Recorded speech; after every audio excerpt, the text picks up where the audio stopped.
It's the Awesemo NBA strategy show, sponsored by No House Advantage. Guys, we only have 2 games on today's slate, so if you have questions you want to ask about life, fantasy basketball ideally, just general questions, anything, maybe you want to talk about digital sports trading cards, that's all the rage. And by the way, I'm joined right now by one of the premier sports digital traders, also a future husband of Katie Bell, none other than the boss man, Alex Baker. Alex, what is going on? What's up, Greg? Yeah, today's slate, it's a little bit of a change of pace with only 2 games, but there's just as much money to be won tonight. So, I mean, we got to figure out the angles that we're going to win this money because everyone's going to be on the same place tonight. Yeah, that's definitely something we see a whole lot with 2-game slates. There's a lot of overlap. And, one thing that's kind of interesting about this season in particular is because the season's so condensed and they're playing less games and there's less rest, less travel and all that, there's way less 2-game slates than we typically see. This is only the second one, if I remember, since opening day. So maybe something that people aren't as familiar with if they only just started playing DFS or just haven't played it a lot recently. So just in general, how will you approach a 2-game slate differently than, say, a 10-game or 6-game slate? Well, I mean, everyone's pretty high owned, so it's tough to find a guy that's like 1 to 5% owned that's any good basically on a slate like tonight. So it makes it really tough to find those sleepers. So I focus more on general lineup construction as a whole, not necessarily leaving money on the table, but just coming up with some combination of players that maybe they're all like pretty owned, but then the combination of them because of roster constraints is a little bit less owned. I'm trying to find small edges like that. I mean, it's a whole different game with two game slates. Yeah. And then you also mentioned leaving salary on the table. Maybe not necessarily being the premier strategy, but it's something I'm more apt to do on a 2-game slate, right? Because there's a lot of people, especially if somebody's just playing 1 or 2 lineups in their hand building, it's just kind of a natural tendency. You'll see people just want to fill all the strategy. It's something that I'll do in my head sometimes also if I'm building just a hand lineup for a slate and I'm only making 1 lineup or something. In my head, there's always a feeling like, oh, I have to use all my salary.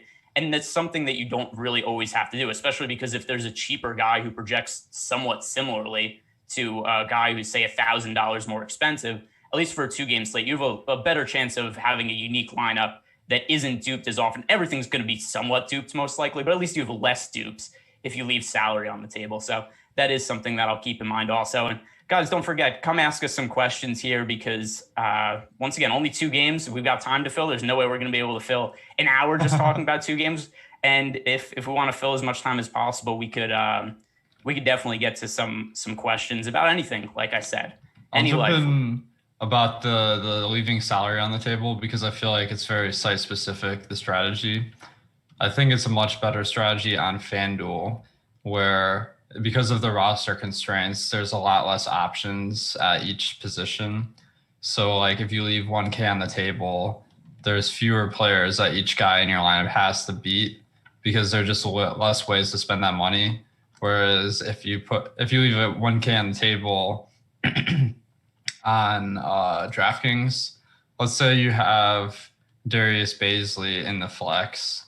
Like, first of all, he has to beat 6 players that are higher salary than him. And then you have to apply that to like every single roster spot in your lineup. So you need like perfect combo of players to pull that off. I mean, that's why the 2-game slates get so tricky.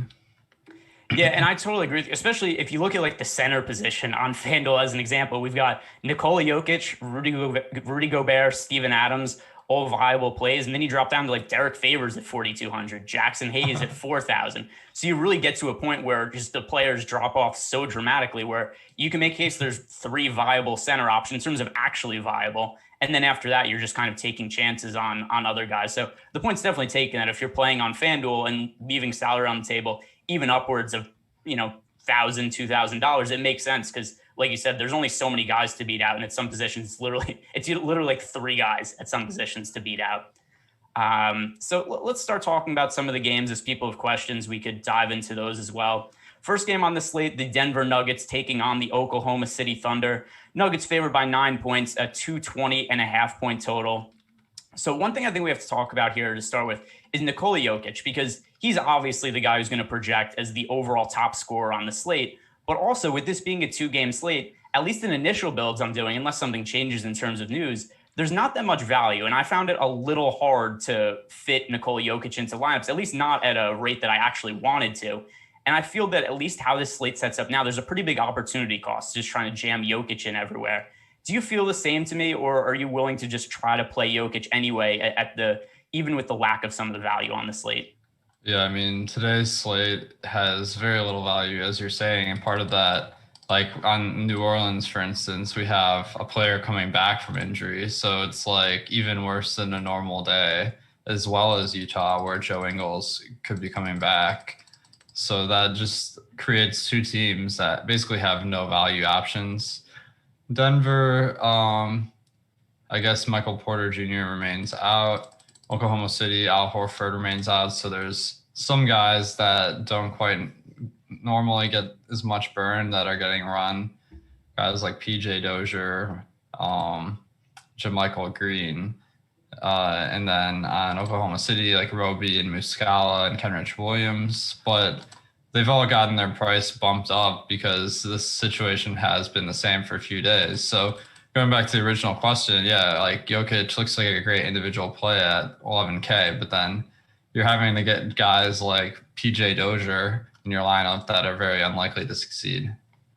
So talking about PJ Dozier, at least relative to the slate, he's somebody I actually like a little bit just because of the limited options. So like, do you remember Gary Harris used to be good? I'm old enough to remember that. There was a point in time where Gary Harris was a viable NBA player, and he missed some time this year. He's gotten injured a ton over the last couple of years, but he came back from injury last game. And even though he was back in the lineup and played, was it 20-something minutes, PJ Dozier still got more run than him. PJ Dozier last game ended up playing, I think it was around 30 minutes. I'm bringing it up just to be short. 28 minutes for PJ Dozier last game, and that was even with Gary Harris back in the lineup. It was also a competitive game against Utah. So PJ Dozier, if we're looking for a cheap option who I think at least has the chance for playing time, which is really all you could ask for on a 2-game slate, I think that he's somebody who's going to be making it into my lineups, at least at a greater rate, I think, than the field is.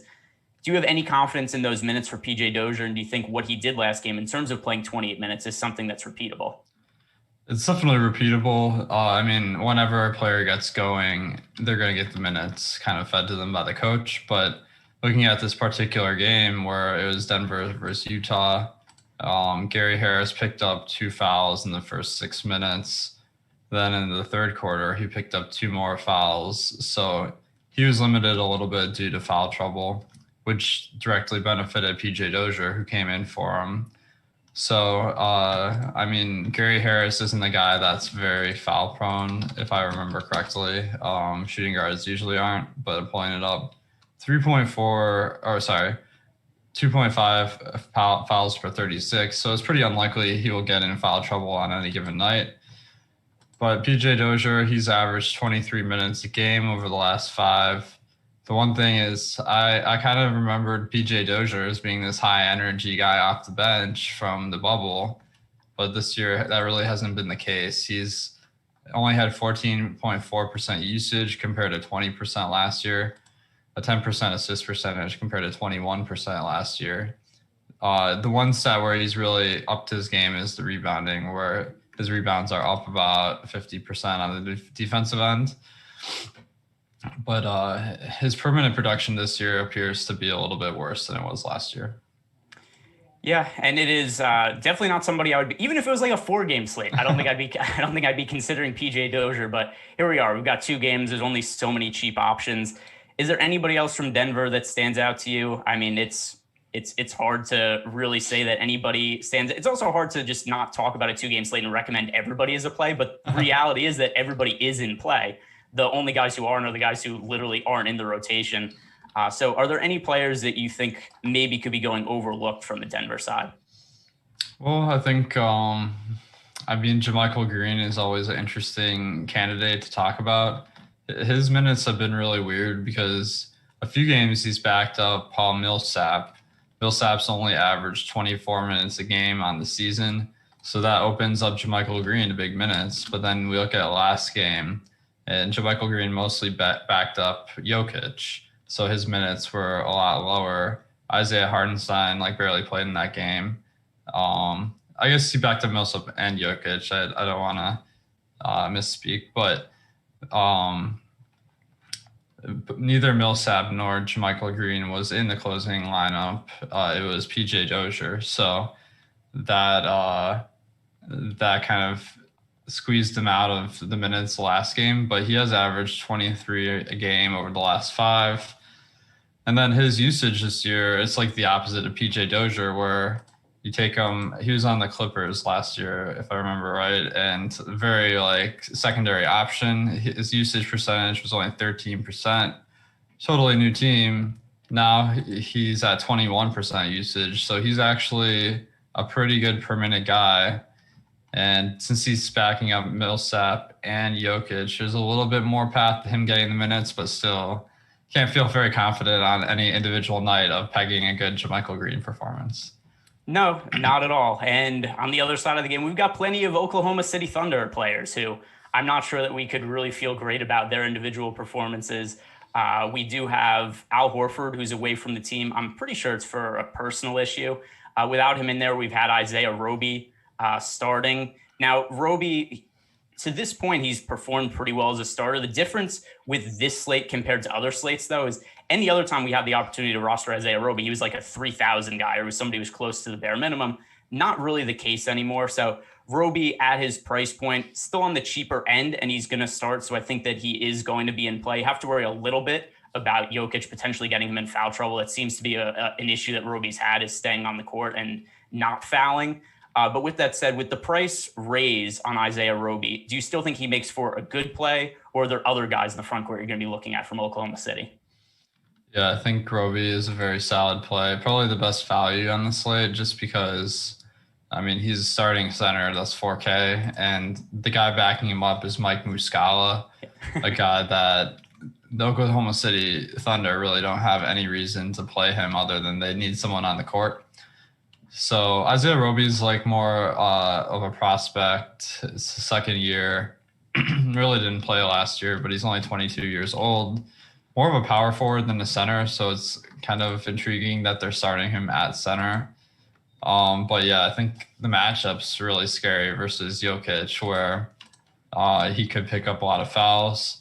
And then Muscala would be the big beneficiary who, when on the court, he's going to get some decent stats. So one of my rules tonight is I'm not going to have lineups with Roby and Muscala in the same lineup.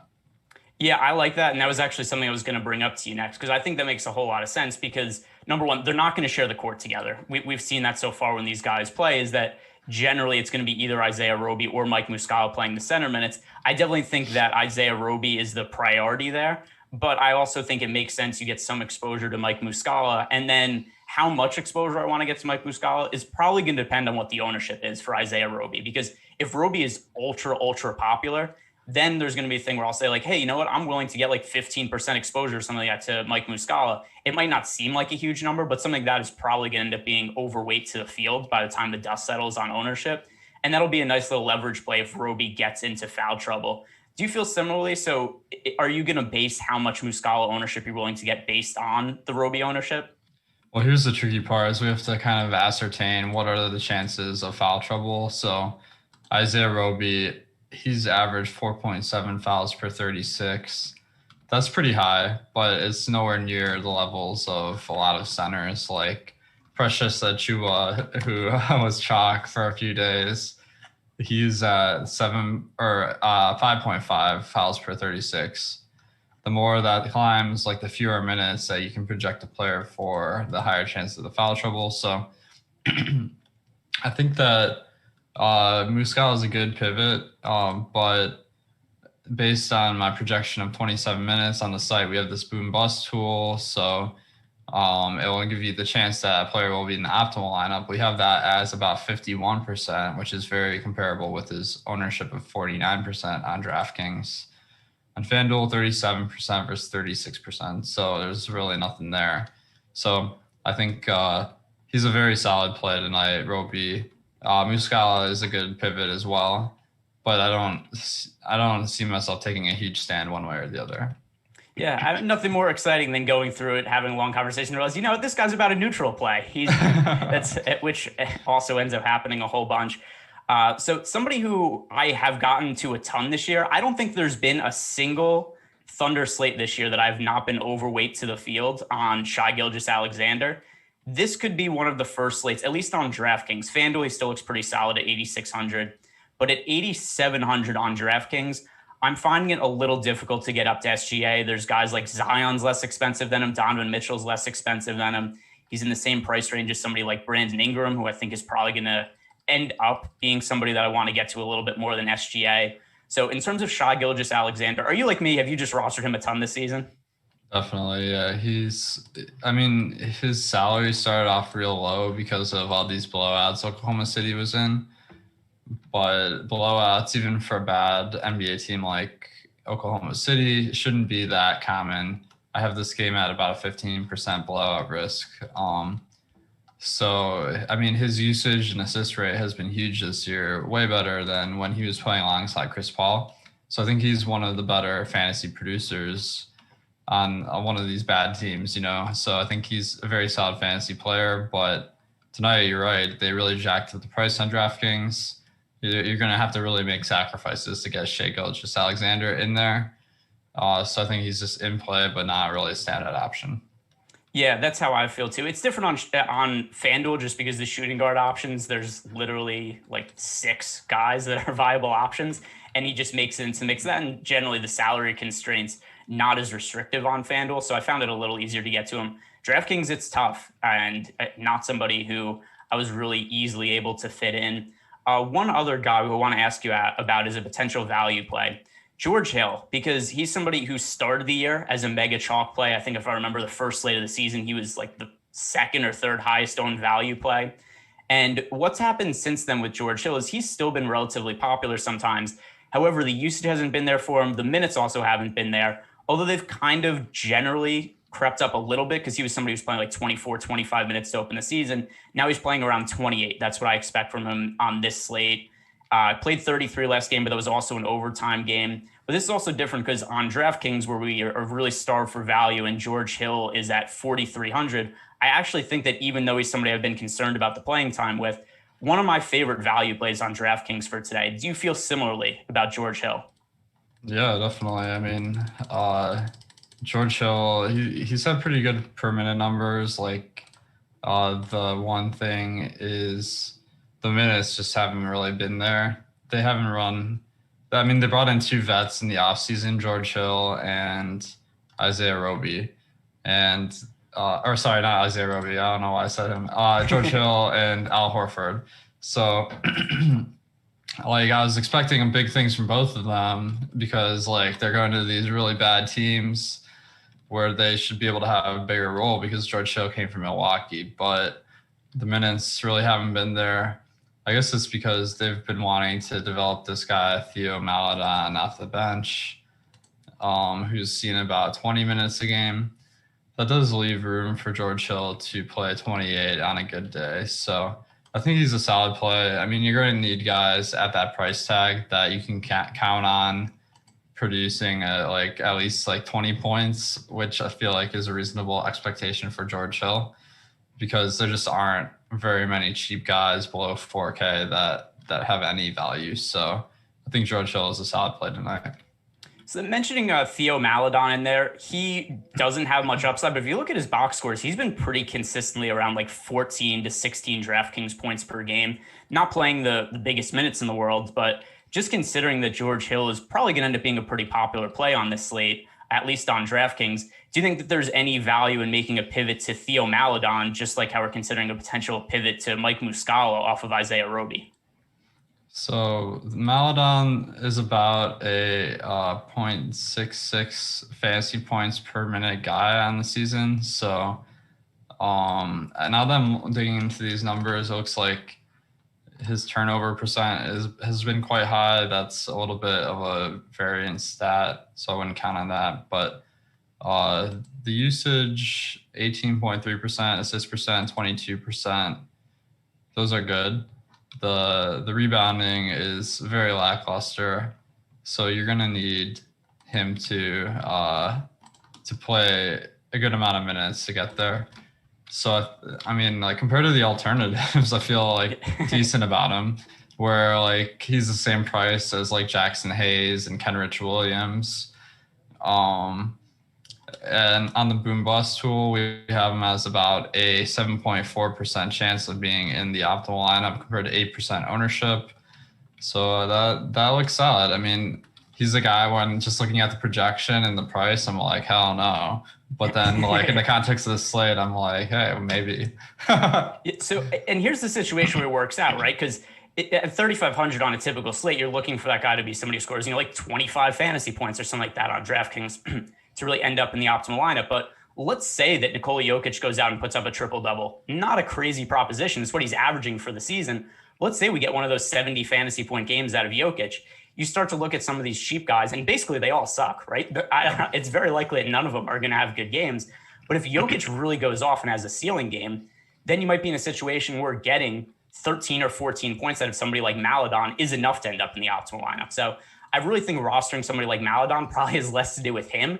It has more to do with the ceiling of somebody like Nikola Jokic. Does that make sense? Definitely, yeah. And I mean, at that point, it's important to point out that if you're picking a guy like Maladon, leaving salary on the table is a much less appealing option because the chances that he outscores this 4K range of guys like Gary Harris, Millsap, Monty Morris is pretty low. So George Hill is also in that range, Isaiah Roby. So like the number of ways you can get beat increase a ton when you have a guy that you're hoping gets about 15 points on a good day. Yeah. So it is, I mean, that's one interesting strategy today is you just pick a total punt that you're going to just need all the other players to excel.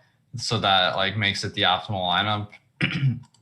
I think that is a viable strategy today. And on DraftKings, there's like so many different combinations with multi-position eligibility that duping isn't as much a factor as you would expect compared to other sports. So even on the 65K tournament, I think you can build lineups that have 50K in salary that are still very strong.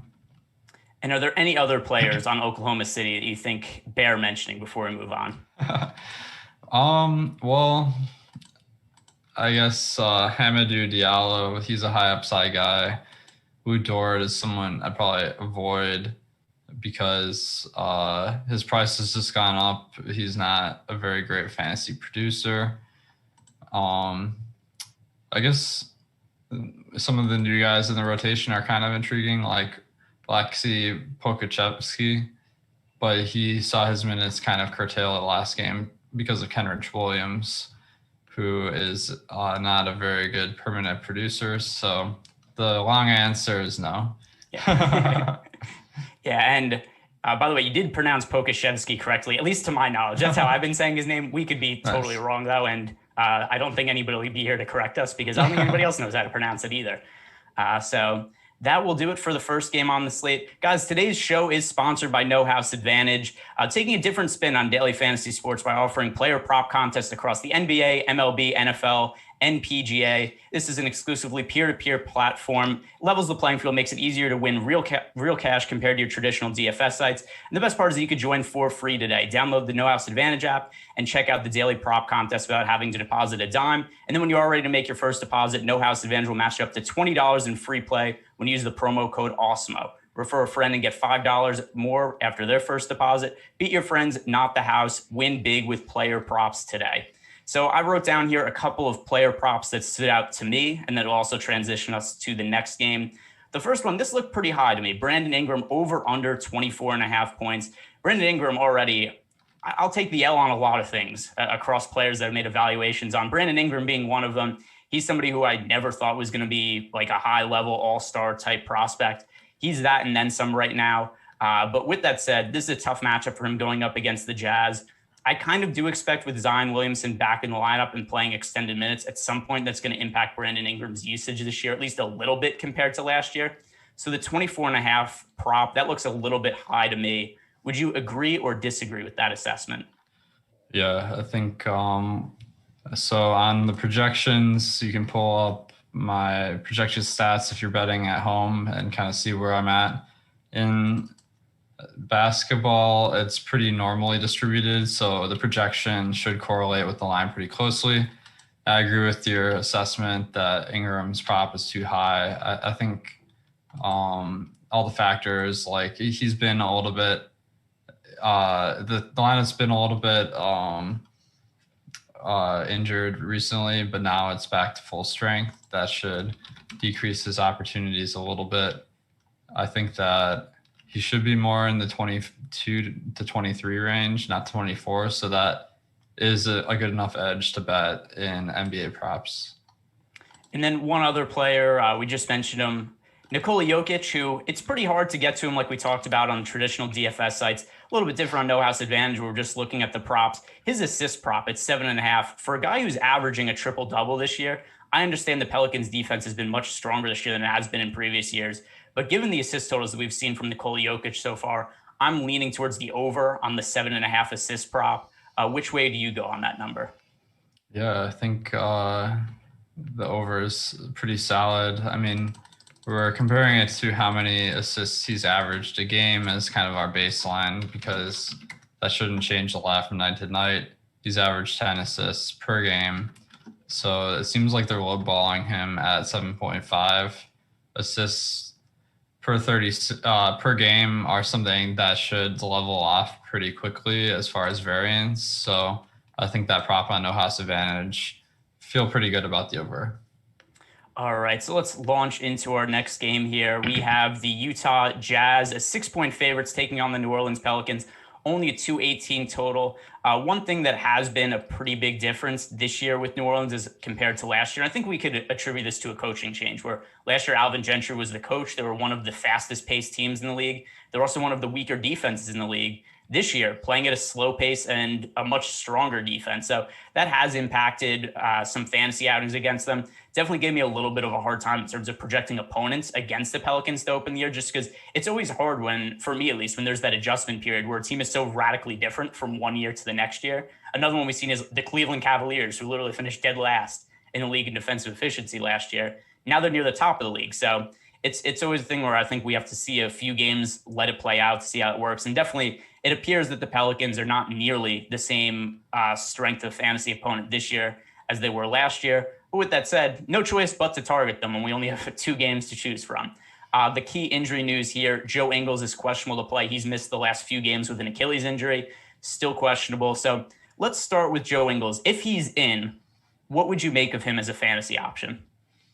So he's averaged about 26 minutes a game. I mean, on a normal slate, probably not a ton of value, but tonight we got to think about it at least.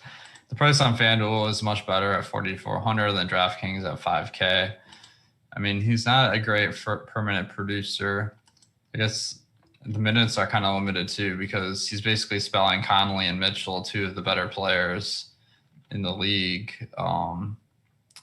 as well as Bojan Bogdanovic, although I guess Clarkson may back him up a little bit more as far as role. So I think Ingles being back hurts some value to Bogdanovic and to Clarkson primarily. So those guys are looking a little bit overpriced today. Yes. So the guy, and this is obviously assuming that Joe Ingles is in, the guy that I have it impacting the most would be Jordan Clarkson. And that's notable for a couple of reasons. Number one, Clarkson's been playing very well recently, and he's also been a very popular play. So I know that people are, because we got in the chat, one of the first things I saw people say was, is Jordan Clarkson a lock? Jordan Clarkson's my favorite play. Jordan Clarkson has won a lot of people a lot of money over the last couple of weeks, and he's become very popular. People are going to want to keep rostering him. If Joe Ingles plays tonight, I think that Jordan Clarkson is the player who takes the biggest hit on the Utah Jazz roster, because Clarkson coming off the bench, there isn't all that much wiggle room for his minutes. I mean, if we look at his playing time over the last handful of games, 29 minutes, 28 minutes, 28 minutes, 25 minutes, 35. That's great. But go back to earlier in the year when Joe Ingles was in there, and you have Clarkson playing 22 minutes, 23, 26, 19, 21. If you're going to take Jordan Clarkson from playing 28, 29 minutes a game to now playing 23, 24, that's a big difference, especially in somebody who might be relatively popular. So depending on if Jordan Clarkson ends up being like a massive chalk play or something like that, I'd be willing to not really get to him at all if Joe Ingles is in there. So would you agree with that assessment that Jordan Clarkson is probably the guy who takes the biggest hit if Joe Ingles plays? Yeah, I think so. I mean, the path of minutes for Clarkson just goes way down with Ingles on the in the rotation. So, I mean, basically, you're taking Mai Oni and replacing him with Joe Ingles, so that's about a 14-minute per game difference. So those minutes are coming directly from Bogdanovich and from Clarkson.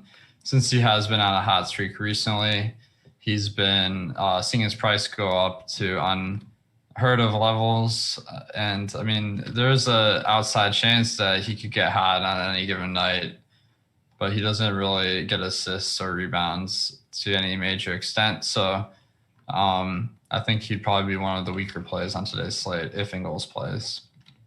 So my favorite player on the Utah Jazz, I don't know if favorite would be the right word. At least here's the guy who I'm getting the most exposure to on my initial runs on DraftKings from Utah. And that's Rudy Gobert. And this has less to do with Gobert necessarily being the best points per dollar play in the world at 7,600. But I do have him projected for a little over 40 fantasy points at his price point. That's very favorable, especially on a slate that lacks value. And the other thing, too, that we've said is with the slate where it's hard to get up to the high-end guys like Nikola Jokic, Shai Gilgeous-Alexander on Utah, I think that kind of getting some of these secondary stars like a Rudy Gobert, like a Zion Williamson we'll talk about in a second, I think that's a good way to get upside in kind of the mid-ish upper-tier price range. So Rudy Gobert is somebody who stands out to me. Do you like him as well, or do you feel a little bit differently about him?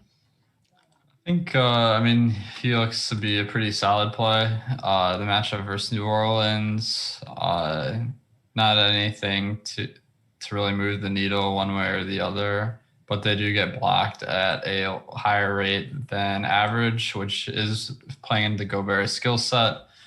The minutes this year haven't been that exciting with Derek Favors being the backup. They're down a little bit. So I think he's a solid play, but nothing I'm going to go out of my way to put in a lineup. I will point out, I guess, this range at center looks like it's pretty lacking of options. So you got him or you got Zion Williamson on DraftKings.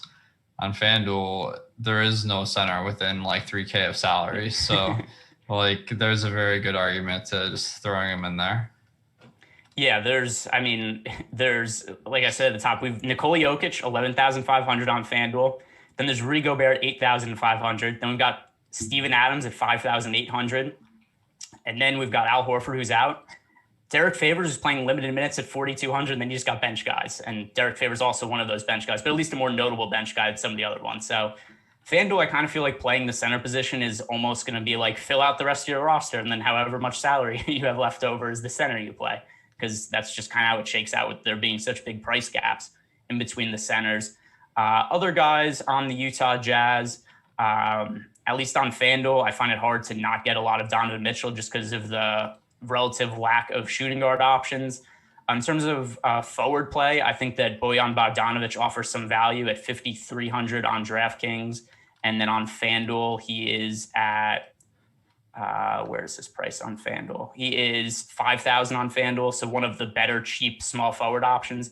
Actually, the cheap small forward that I'm getting the most exposure to, at least in my initial builds.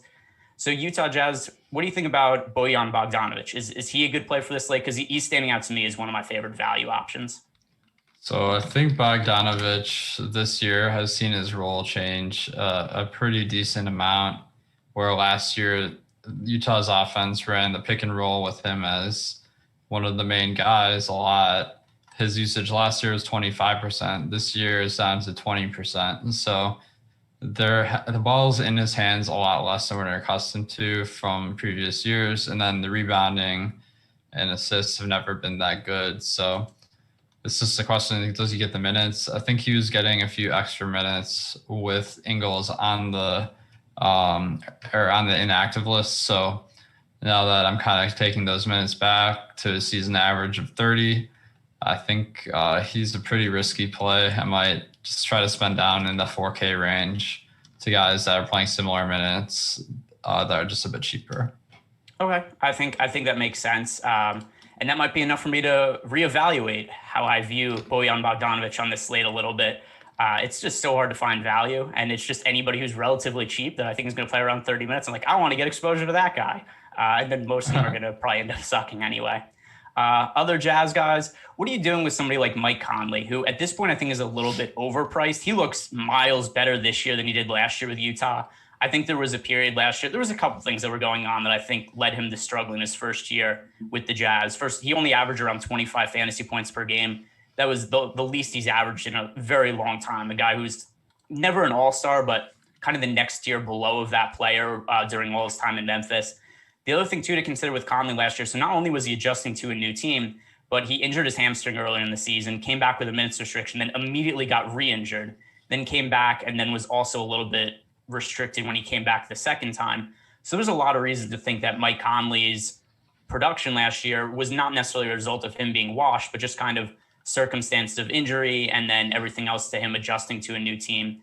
Now, with all of that said, Mike Conley's now gotten to be pretty expensive after a couple of good performances. And to me, I think he's priced a little bit too high now. Are you willing to pay the price tag for Mike Conley, or like me, do you think it's a little too expensive? I think it's a little too high, especially on FanDuel, where he's more expensive than the DraftKings. The big knock against Mike Conley is just the way the rotation works in Utah, where he's playing 3 shifts a game, and it's difficult the way they're running him for him to get more than maybe like 32 minutes on a good night. So that's going to make his minutes a little bit underwhelming. The per minute production, though, is good. He is around a fantasy point per minute, but that price tag, that's about what you'd expect. And he's just not seeing quite as many minutes as some other guys on the slate. And then anybody else from Utah really standing out? I understand some people are saying, like, why are we talking about every player? Because we've got time to fill, and it's a 2-game slate. And the reality is that every player matters on a 2-game slate. So anybody else here that bears mentioning? Well, Donovan Mitchell, I don't think you guys need us to explain that he's a good fantasy player. But Derek Favors may be an interesting play just because we're talking about salary constraints a lot. At center, there aren't very many options on FanDuel. Rudy Gobert is not the most foul-prone player in the league. His fouls per 36 are about 2.5 this year and 3.3 last year. So for a center, he doesn't get in foul trouble much, but I feel like Favors could get there just because, I mean, the only other center in his range is Jackson Hayes on FanDuel. On DraftKings, let's see. He's a little bit trickier because Muscala is cheaper and probably will average more minutes. So maybe if you're playing row B, you're kind of betting against Muscala having a good game, and then maybe you slide Favors in your lineup to get a really unique lineup construction. All right, and guys, I haven't hawked for likes at all this show, so let's do a little deal here. You guys like the show here. Subscribe to our YouTube channel, of course, and also subscribe to the Awesemo Podcast Network. For every time you like this video, your favorite terrible value play will score an extra 1/10 of a fantasy point tonight. So that's why you should go ahead, like the video, and then maybe Theo Maledon will score 13.1 fantasy points instead of 13 flat or something like that. So all the more reason to like the video, help give you a little bit of extra value in your fantasy lineup. And also don't forget that you can get access to all the great Awesemo Plus tools and content for nearly every DFS sport out there with an Awesemo Plus weekly pass for $29.95. This includes full access to our premium content and tools on Awesemo.com, including player projections, ownership projections, our premium Slack channel, and much more. And if you are only looking to play, say, NFL or NBA, you can get our Express Weekly Pass. Those will include some of our other deals that we have on the site. NFL, for example, that is only $14.95 for the NFL Weekly Express Pass. $3.95 includes access to projection and tools for showdown and single game contests. Stop guessing, start winning. Join Awesemo Plus today. All right, final team to talk about here. We have the New Orleans Pelicans taking on the Utah Jazz. One of the tougher matchups on the slate, the Jazz with Rudy Gobert at center. They've long been one of the best defenses in the NBA. So with that said, there still could potentially be some value here. Lonzo Ball, who's missed the last handful of games with what is being called, I think it's bilateral knee soreness. I don't know exactly what that is, but that sounds no good. That sounds like his legs are about to fall off or something like that. But it has led to him missing a handful of games recently. If Lonzo Ball comes back, let's start with that. What do you expect from him? Because I think it's hard to think that he's going to play a full allotment of minutes. Well, I mean, usually when I'm looking at injuries like that, I'm looking at how long were they out to determine the severity of the injury. And Lonzo Ball, he missed 3 games. The last game he played was 11 days ago. So I think I would just expect him to be back fully if he plays today. And I think given that he practiced yesterday, there's a pretty good chance that he's going to play since he was a full participant. So I think that we're going to see Nickeil Alexander-Walker most likely return to the bench, but that is one 8 p.m. or 7:30 p.m. surprise that we could get where maybe Alexander-Walker is starting over Bledsoe just because maybe they want to develop him. But more likely Bledsoe and Ball are going to be the starting guards. I think that Ball on FanDuel at 5,500 is a decent play, but his permanent rates aren't very good playing alongside Ingram and Williamson. So on DraftKings, I'd probably just not have him in the player pool. He's just too expensive. Yeah, and how about with Shai Gilgeous-Alexander, somebody who obviously the status of Lonzo Ball, whether Nickeil Alexander-Walker, too many Alexander Walkers here, whether he starts or comes off the bench, it's going to impact his production, his playing time for sure. But even if he comes off the bench, would you be willing to roster him if, say, the price tag, if the ownership comes down, just from a standpoint of when he's been on the court recently? He's playing for our fantasy lineups. He's taking a lot of shots. We've seen that usage up there for him. The first game was in the starting lineup. I think it was a 37% usage rate. Literally just took all the shots in the starting lineup. So considering how willing he's been to shoot, do you think that there is an opportunity for him to be viable if he comes off the bench and ends up with lower ownership? Well, I would probably not bank on it.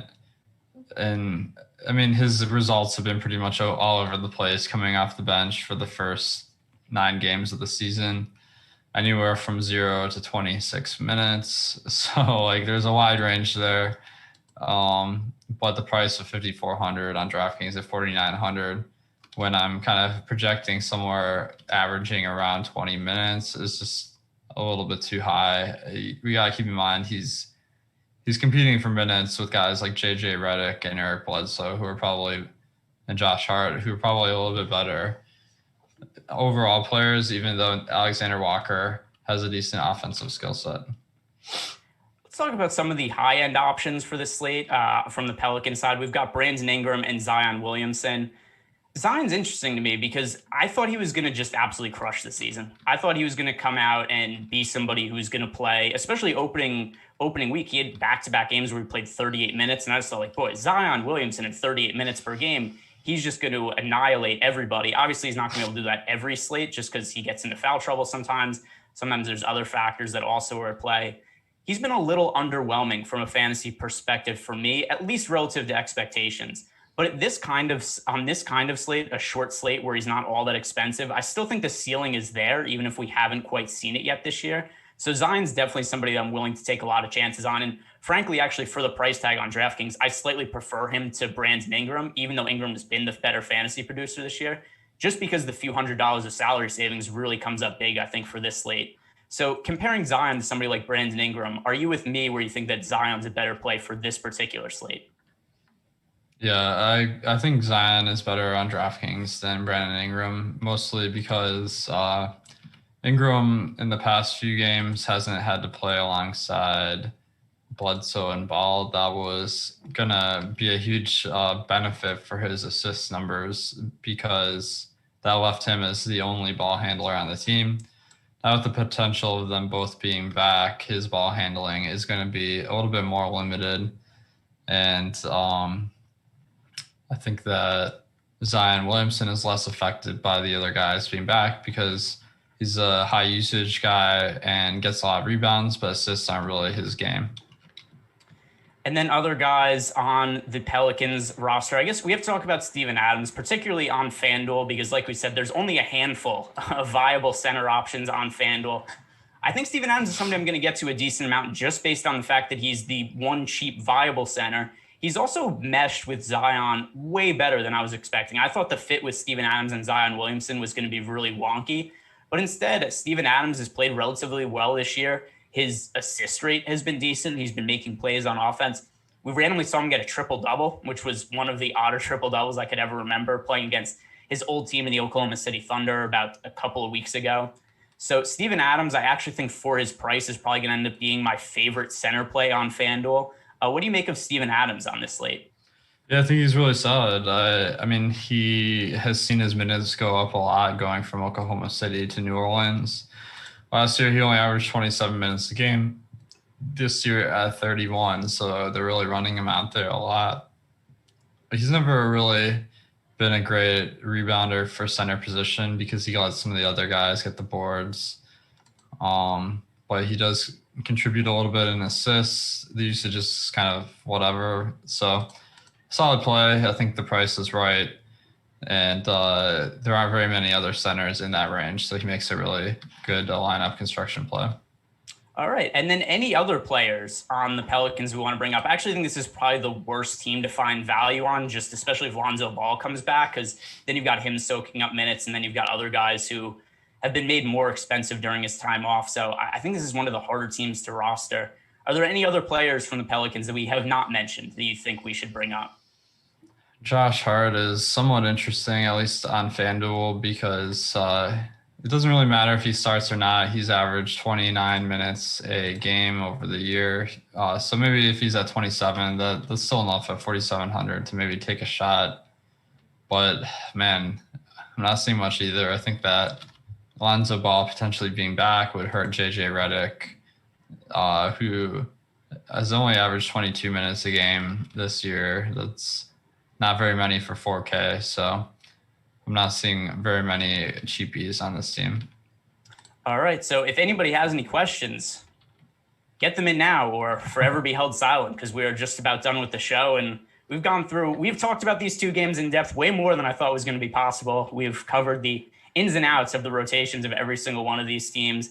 Guys, thank you very much for watching the show. And don't forget, follow us on Twitter at _Awesemo_com, and then also follow us on Twitter at Awesemo NBA, because that's where we're getting all the news. Basically, anything that breaks, you'll get it sent to Twitter immediately, and that is really something you need to be up to date on, is any kind of NBA breaking news, find out whether Lonzo Ball is going to play or not, stuff like that. And then also, it's valuable information to have for sports betting too, because if you're going to have push alerts sent on your phone from Twitter from our Awesemo NBA, you never know when there could be a Brandon Ingram or Zion Williamson or some players not even on the injury report that just gets ruled out, and getting those kind of alerts could also give you an edge to sports betting.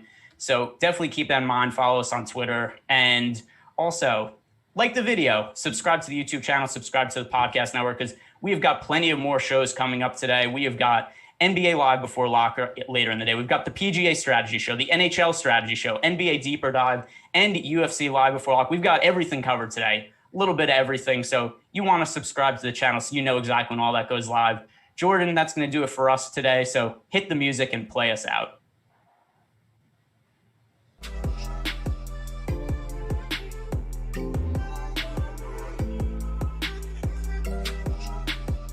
Nobody asked them, so I didn't want to just stall. I tried to stall a little bit to get questions, but there wasn't anything coming in. We killed it, man. Like,